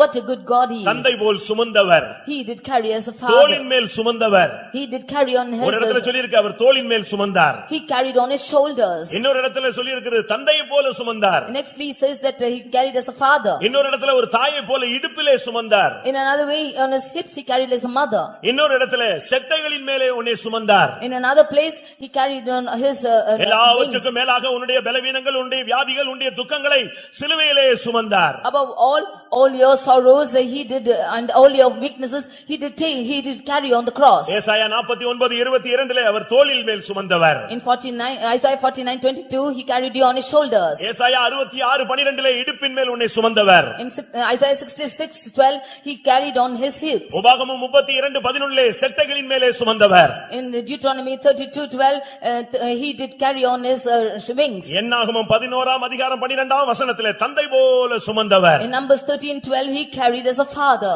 ஏசாயா 53:4 உன்னுடைய துக்கங்களை சுமந்தவர். In Isaiah 53:4, he carried all your sorrows. அருமையானதே, உங்களை தேவன் நடத்தினார். Dear people, the Lord led you. நம்மை நடத்தினார். He led us. நம்மை உணர்த்தினார். He instructed கண்மணியை us. போல காத்தார். He preserved us as the apple of his ஒரு eye. தாயை போல தந்தையை போல நம்மை சுமந்தார். As a mother, as a father, he did carry us. இல்லாவிட்டால் சத்துரு உன்னை எங்கேயோ தூக்கி போட்டிருப்பான். Or the enemy would have thrown you somewhere else. நீ அடக்கம் பண்ணப்பட்டு எத்தனையோ நாட்கள் ஆயிருக்கும். It would have been days together that you have been buried. நீ இல்லாமலே போயிருப்பாய். You would have been nothing. உன் பேர் நினைக்கப்படாமல் Your போயிருக்கும். name will not be counted. உங்களில் எத்தனை பேருக்கு கர்த்தர் என்னை சுமந்தாருங்கிற நிச்சயம் இருக்கிறது? How many of you have the surety the Lord did bear me? Hallelujah. Hallelujah. கர்த்தர் என்னை நடத்தினார், என்னை உணர்த்தினார், என்னை காத்தார், என்னை சுமந்தார். ஹல்லேலூயா. The Lord led me. ஒரு மனிதன் ஆண்டவரோடு நடந்து போனான்.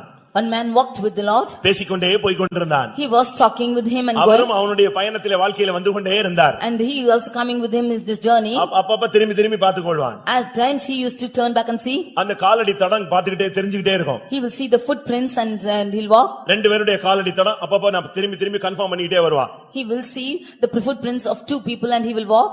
ஒரு குறிக்கப்பட்ட இடம் வந்த பொழுது When he came to a particular place, இவனுக்கு ரொம்ப கஷ்டமான ஒரு பாதையாக இருக்கும். it was a difficult path for him. பயங்கரமான கஷ்டமான பாதை. It was a very difficult path for him. திரும்பி பார்த்தா இவரை காணோம். When he turned back, he could not be found. அவன் நொந்து போய்விட்டான். He was very sad. அந்த பாதையை கடக்க அவன் தடுமாறினான். He was struggling to cross the path. என்ன பண்ணனே அவனுக்கு தெரியல. He did not know what to do. அழுதான். He cried. கண்ணீர் விட்டான், He shed tears. கூப்பிட்டான், He called out. அப்படியே தடுமாறி முன்னே போய்விட்டான். He was struggling in his path and in his walking. ஒரு குறிக்கப்பட்ட பாதைக்கு பின்பு கண்ணீரின் பாதை நின்று விட்டது. After crossing a different certain path, his path of tears stopped. மறுபடியும் நார்மல் பகுதிக்கு வந்து விட்டான். Again he came back to his normal state. இப்பொழுது அவர் வந்து விட்டார். Now he came back to him. இவன் சொன்னா, நல்லா இருக்கும்போதெல்லாம் என் கூட இருக்கீங்க, பிரச்சனையான நேரத்துல நீங்க என் கூடயே நிக்கிறது இல்ல, இருக்கிறதே இல்லன்னு சொன்னான். He told him, at good times you are with me, but at the times of sorrow you are not with me. நான் நல்லா இருக்கிறேன், நீங்களும் என் கூட நல்லா பேசிட்டு வரீங்க, ஆனா எனக்கு பயங்கரமான பிரச்சனை, திரும்பி பார்த்தா யார காணோம், உங்களை காணவே காணோம்னு சொன்னான். When I'm in good state, you are always talking with me, but when I'm in sorrow, when I turn back, you are not அப்ப there.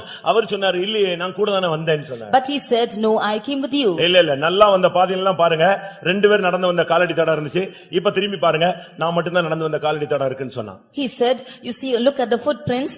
When I came in a good state, there are 2 footprints, but now only 1.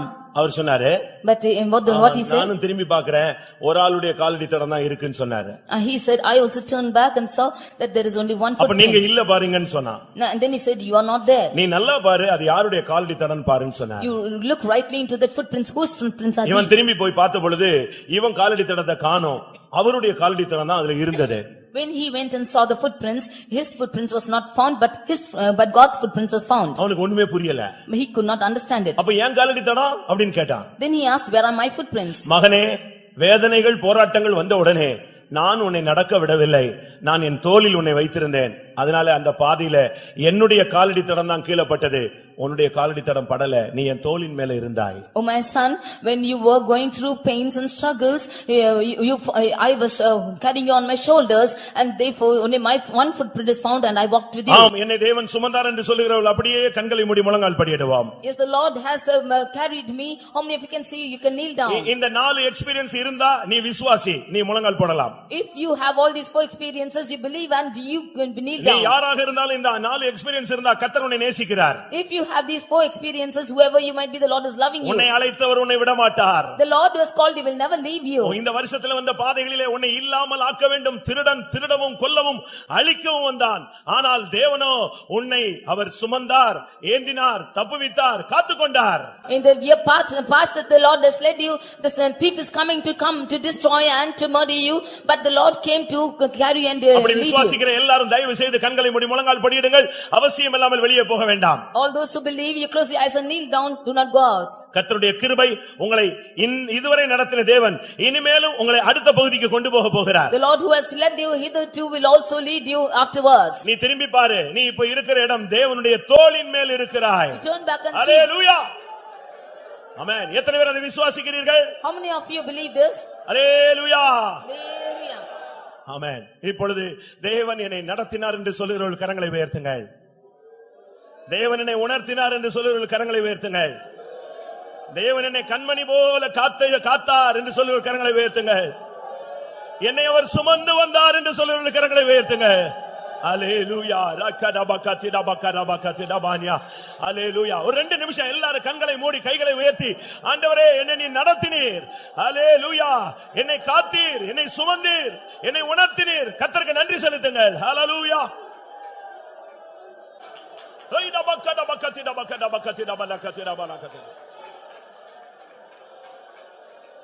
காரிருள் போன்ற கஷ்டங்கள் வந்தும் பாரினில் அவர் என் பாதையின் ஒளியாய். காரிருள் போன்ற கஷ்டங்கள் வந்தும் பாரினில் அவர் என் பாதையின் ஒளியாய். என்னை நடத்தினார் அவர் நல்லவர், அவர் கிருபை என்றும் உள்ளது. என்னை நடத்தினார்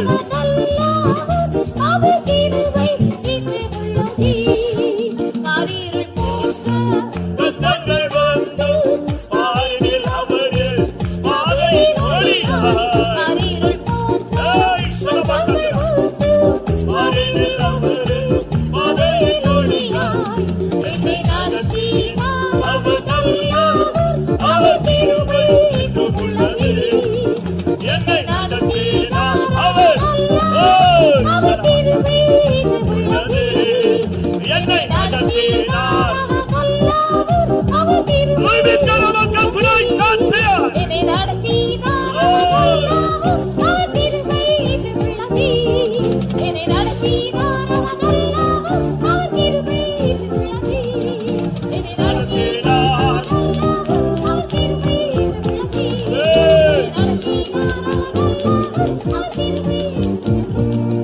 Ribakarabakarabakatirabakatirabania. Riyanabakarabakarabakatirabania. Hallelujah, hallelujah, hallelujah. ஆமென், ஆமென். ஒரு மனிதன் அழுது கொண்டிருந்தான். எதுக்கப்பா அழுகிறான்னு சொன்னாங்க. அவன் சொன்னான், கர்த்தர் தான் என்னை நடத்தி மட்டுமாய் கொண்டு வந்தார். அதை நினைக்கும் போது என்னால் அழாமல் இருக்க முடியாது.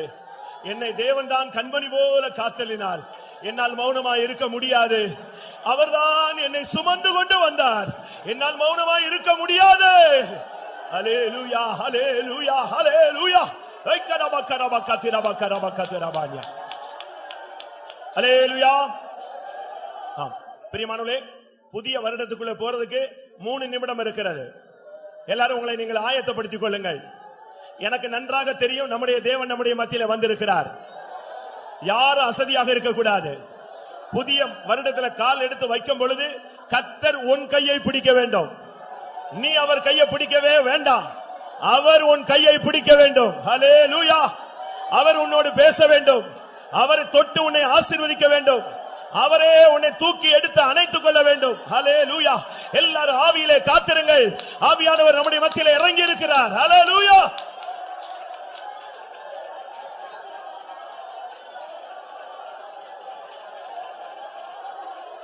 Rikarabakatirabakarabakatirabakarabakatirabaania.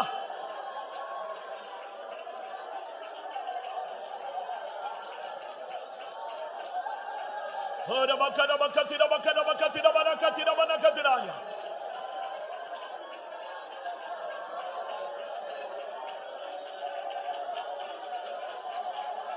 Rikarabakatirabarakatira. இன்னும் 2 நிமிடங்கள். ஹல்லேலூயா, ஹல்லேலூயா, ஹல்லேலூயா. ஓரபக்கத்திரபானியா. ஆமென், ஆமென். ஓரபக்கத்திரபானோ. ஹல்லேலூயா, ஹல்லேலூயா. இக்கரபக்கத்திரபானியா.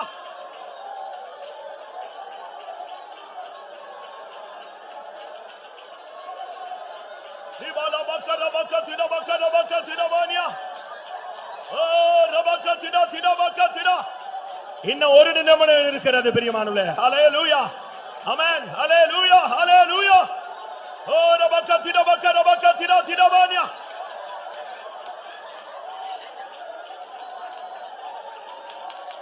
ஹல்லேலூயா, ஹல்லேலூயா. ஓ ரபக்கத்திரபக்கத்திரபானியா. Amen, amen, amen. Orabakatira kerabakatira manantaraba diribigarabigaranya raban. Irabangara manakatira bakatira tira tirabania.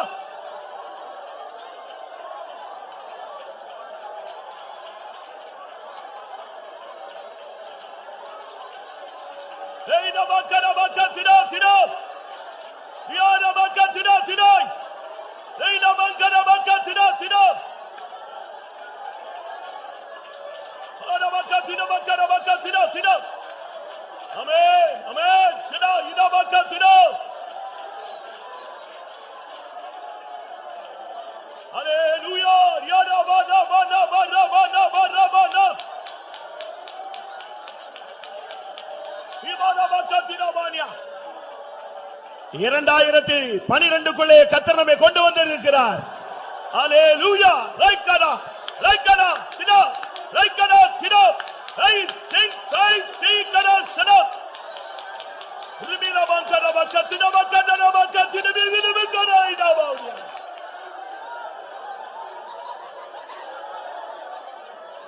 Meena பக்கரா பக்கத்தினா திடா திடாவானியா.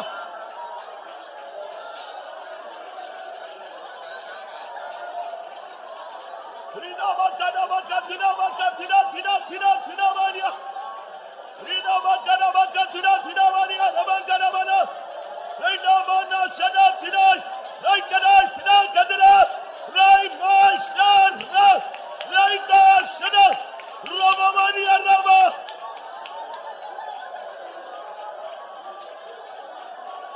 Rida bakada bakatira bakatira nia.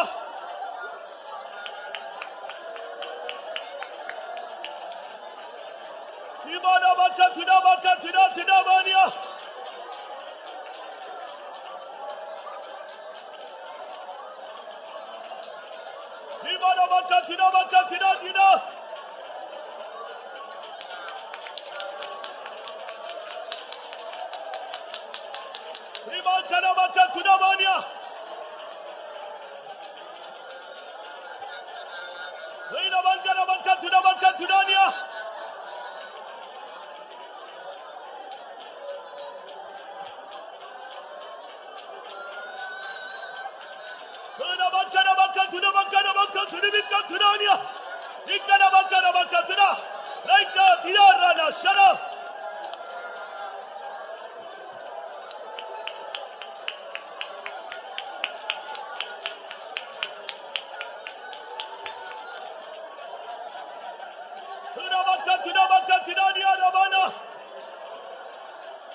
வெங்கல கதவுகளை உடைக்கிற தேவனாய் நான் வந்திருக்கிறேன். இருப்பு தாழ்பால்களை முறிக்கிற தேவனாய் வந்திருக்கிறேன். அந்தகாரத்தில் இருக்கிற புதையல்களை உங்களுக்கு கொடுக்க முடியாது நான் எழுந்தருளி இருக்கிறேன். ஹல்லேலூயா. ரைக்கனபக்கரபக்கத்திரபானியா ரிக்கனபக்கத்திரபக்கரபக்கத்திரபனா ஹோனபக்கரபக்கத்திரபக்கத்திரானியா. ஹல்லேலூயா. ஹோனபக்கத்திரபக்கத்திரானியா.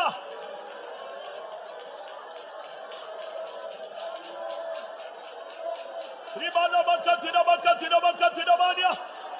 ஆமென். சிடுவிலுபக்கரபக்கத்திரபக்கத்திரானியா. எரிந்து கொண்டிருக்கிற ஒரு பலிபீடத்தை நான் காண்கிறேன். இனிமேல் உங்களுடைய பலிகள் என்னுடைய பலிபீடத்தில் அங்கீகரிக்கப்பட்டிருக்கும். உங்களுடைய ஜெபங்கள் என்னுடைய சன்னிதானத்திலே அங்கீகரிக்கப்பட்டிருக்கும் என்று கர்த்தர் சொல்லுகிறார். ஹல்லேலூயா. ஹல்லேலூயா. ரெக்கரபக்கரபக்கத்திரா ரெய்டபக்கரபக்கத்திரபானா.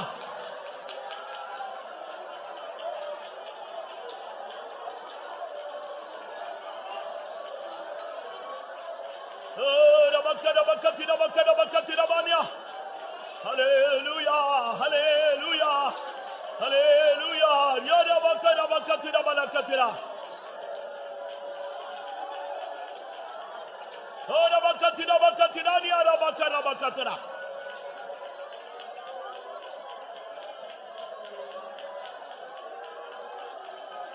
Hikara bakatira bakara bakatira bana.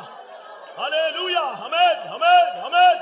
Ora bakatira bakara bakatira.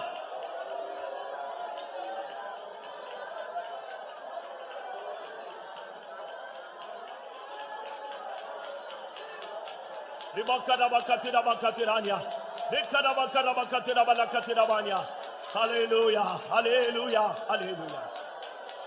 Amen. Amen. சில ஆசாரியர்கள் ஒரு உடன்படிக்கையை சுமந்து கொண்டு உடன்படிக்கை பெட்டியை சுமந்து கொண்டு நம்முடைய மத்தியிலே கடந்து வருகிறதை நான் காண்கிறேன். ஹல்லேலூயா. ஷடபக்கத்ரா. என் ஜனமே நீ பயப்படாதே. உனக்கு முன்பாக இந்த உடன்படிக்கை பெட்டி போகும். என் ஆசாரியர்கள் உனக்கு முன்னே போவார்கள். உனக்கு முன்பாக யோர்தான் இரண்டாக பிளக்கும். ரெக்கரபக்கத்திரபானியா. லோரபக்கத்திரபானியா.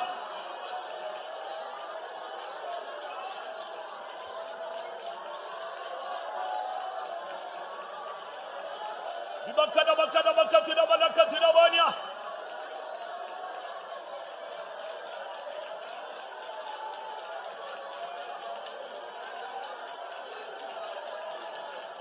Amen. ஆமென். ஆம். இத்தனை வருடங்களாக நீ கடந்து போக முடியாத ஒரு பாதையை கண்டு நீ தியங்கினாய். இன்றைக்கு நான் உனக்காக ஆசாரியர்களை, உனக்காக என்னுடைய ஊழியர்களை, என்னுடைய உடன்படிக்கை பெட்டியின் வல்லமையை நான் உனக்கு முன்பாக அனுப்புகிறேன். நீ உறைந்த தரை வழியாக, உலர்ந்த தரை வழியாக நீ இந்த பாதையை கடந்து போவாய். ஹல்லேலூயா, ஹல்லேலூயா. ஆமென், ஆமென். சதபக்கர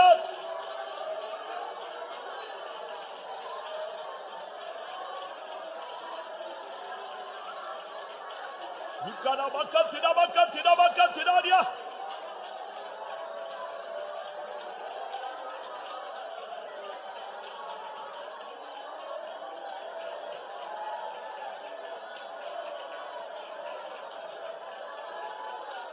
ரிபக்கரபக்கத்திரா ரிக்கரபக்கத்திரபனாப்திரானி. உன்னை கடந்த நாட்களில் உன்னை அடித்த அசீரியனுடைய கோலை நான் முறிந்து போக பண்ணுவேன். உனக்கு விரோதமாய் கடந்த நாட்களில் எருமின வல்லமைகளை நான் முறித்து போடுகிறேன் என்று கர்த்தர் சொல்லுகிறார். அல்லேலூயா, ஆமென். ஓரபக்கத்திரா ரிக்கரபக்கத்திரா ரிக்கரபக்கத்திரா ரிக்கரோ.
ஆமென், ஆமென். எதையும் செய்யக்கூடாத, எதையும் நடப்பிக்க கூடாத ஒரு பலவீனனா இருக்கிறேன் என்று நீ அறிக்கையிட்டுக் கொண்டிருக்கிறாய். உன் பலவீனத்தை கொண்டே நான் பலத்த காரியங்களை செய்ய போகிறேன். ஆமென். உன்னை கொண்டே ஜாதிகளை நொறுக்க போகிறேன். உன்னை கொண்டே ஜாதிகளை நான் கீழ்ப்படுத்த போகிறேன். உன்னை கொண்டே என்னுடைய மகத்தான கிரியைகளை நடப்பிக்க போகிறேன்.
Hallelujah, hallelujah.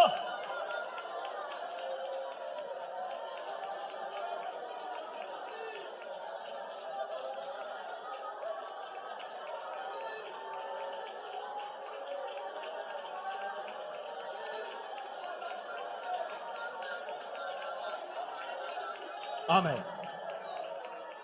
இந்த கூட்டத்தில் அநேகருக்கு கர்த்தர் தலைச்சீராவை கொடுக்கிறார். ஒரு சிலருக்கு மார்க்கவசத்தை கொடுக்கிறார். ஒரு சிலருடைய கையிலே பட்டயத்தை கொடுப்பதை நான் காண்கிறேன். ஆமென். உனக்கு இன்னென்ன தேவை என்று அவர் அறிந்திருக்கிறார். இதோ இந்த வருஷத்தின் துவக்கத்திலே உன்னை சர்வாயுத வர்க்கத்தினாலே கர்த்தர் நிரப்புகிறார். அல்லேலூயா. நீ சத்துருவை ஜெயிப்பாய். சத்துருவின் சகல வல்லமைகளையும் எதிர்த்து நிற்க உன்னை திராணி உள்ளவனாய் மாற்றுகிறார்.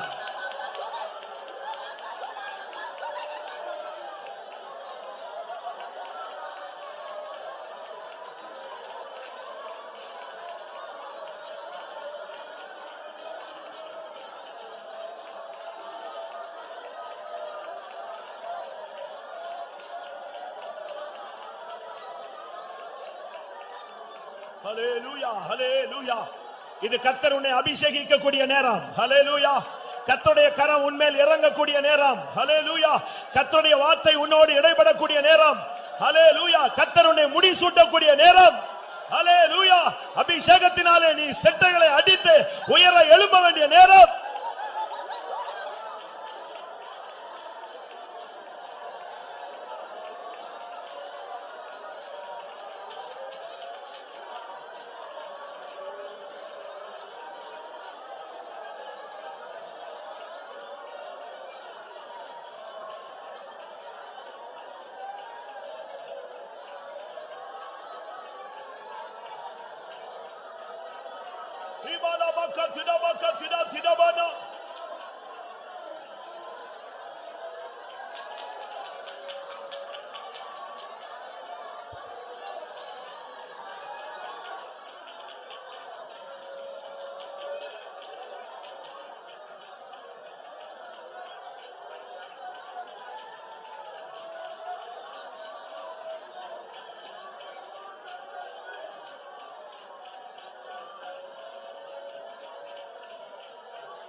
ஆமென்.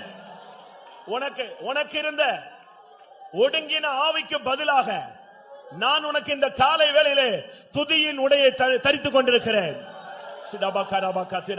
உன் புலம்பலை ஆனந்த களிப்பாய் மாற்றும் நாட்கள் வந்துவிட்டது. ஹல்லேலூயா, ஹல்லேலூயா. ஏகரபகதிரானியா.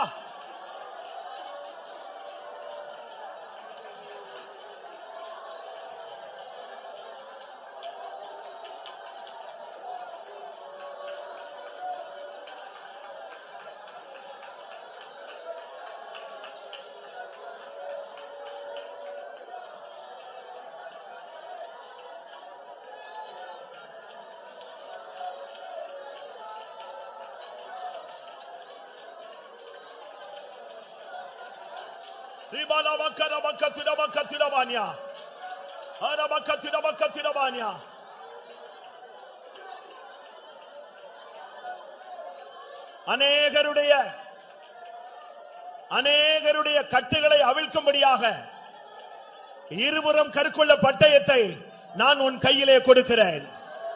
அநேகருடைய கட்டுகளை நீ அவிழ்ப்பாய். அநேகர் உன் மூலமாய் கட்டவிழ்க்கப்படுவார்கள்.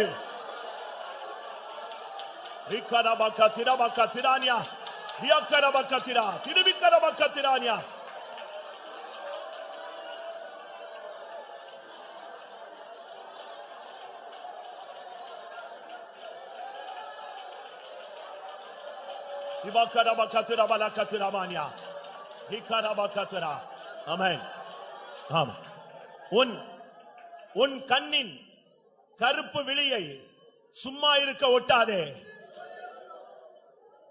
இரவெல்லாம் நீ என் சமூகத்திலே தரித்திரு. நான் உனக்கு மறைபொருள்களை வெளிப்படுத்துவேன், ரகசியங்களை வெளிப்படுத்துவேன். இனி சம்பவிக்க போகிறதை நான் உனக்கு தெரியப்படுத்துவேன்.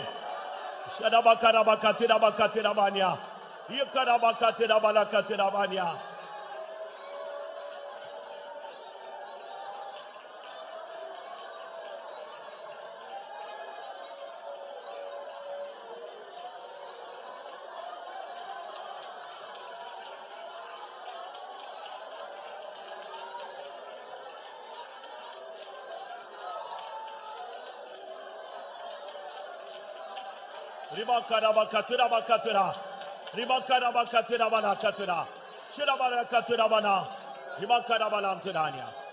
ஆமென். உன்னோடு போராடின வல்லமை உனக்கு முன்பாக விழுந்து கிடப்பதை நீ காண்கிறாய். நீ என்னோடு இருந்தால் இன்னும் அநேக வல்லமைகள் விழுவதை காண்பாய். ஆமென். சிதபக்கரா திதா திதபானியா.